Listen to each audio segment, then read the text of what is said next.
你为什么总打呼噜？打呼噜就代表睡得香吗？这是你的呼吸系统。当你用嘴或鼻子吸气时，空气进入口腔或鼻腔，经咽、喉进入气管等部位，最后到你的肺。呼气时相反。如果推进一点，气流实际上会经过硬腭，由结缔组织和肌肉组成的软腭。软腭游离缘向下突出的悬雍垂，也就是小舌、舌根、会咽、声带等部位。清醒的时候还好说，但当你睡着，尤其平躺时，软腭相连的小舌和舌根的肌肉组织会因为神经放松而变得松弛，再加上重力的作用，可能就会后坠，使上气道变窄，阻碍气流流动。因阻碍变湍急的气流带动小舌震动，发出所谓呼噜声。亦或是舌根后坠，气流堵塞导致附近黏膜震动，发出声响。再或像这样，声带上方的勺状软骨塌陷覆盖声带，导致震动等等。气流堵塞带动软组织震动，这就是打呼噜的原理。97%以上的呼噜声都在吸气时出现。酒精、浓茶、过度疲倦、服用镇定性药物等会使咽腔过度放松。辛辣食物会使软腭、舌根充血肿胀。肥胖且脖子短粗会导致咽腔狭窄。年龄增长会使咽部肌肉张力减弱等等。使上气道变窄的因素都可能提高睡觉时打呼噜的几率。我国社会生活环境噪音排放标准规定，即使在商住、工业混杂的2类功能区，室内夜间噪音排放也不得超过35分贝。而根据南加大的数据，打呼噜的音量平均在50到60分贝之间，近乎一台洗衣机。有时甚至可达80分贝，近乎耳边吸尘器，堪比环境噪音污染。如果鼾声均匀，像这样，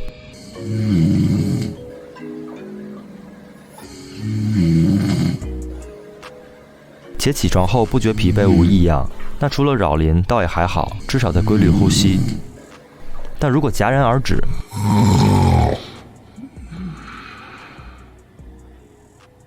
过了10几甚至几十秒后，突然来一声，且醒后极度嗜睡疲倦，那麻烦了。这说明你睡眠时呼吸总暂停，非常可能危害你的身体健康。睡眠呼吸暂停，它的严重程度用呼吸暂停低通气指数 AHI 来衡量。AHI 大于5就有患阻塞性睡眠呼吸暂停综合症的可能。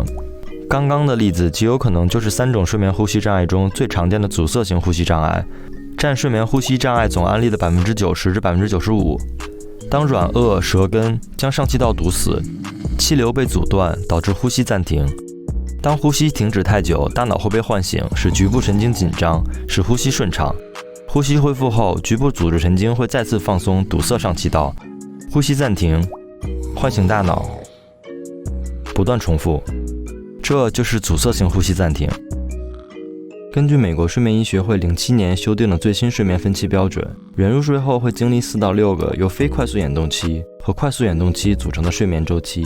经历完整的睡眠周期对身体恢复非常重要，但对照阻塞性呼吸暂停患者的睡眠多导图就会发现，每次呼吸气流停止，患者脑电波就会因缺氧被激活，即大脑被唤醒，然后呼吸恢复，停止，大脑又被唤醒，不断重复。问题是，大脑每被唤醒一次，睡眠周期就会被打断一次，然后回到浅睡阶段重新开始。严重的甚至可能整晚都在浅睡阶段，直到苏醒。正因如此，就算患者夜间睡眠时间足够，白天也会出现嗜睡疲倦、注意力不集中、记忆力下降、易怒等症状。如果你白天非常嗜睡疲倦，嗜睡情况可参考 ESS 嗜睡量表，且被告知有严重的打呼情况，请一定去正规医院做专业睡眠检测。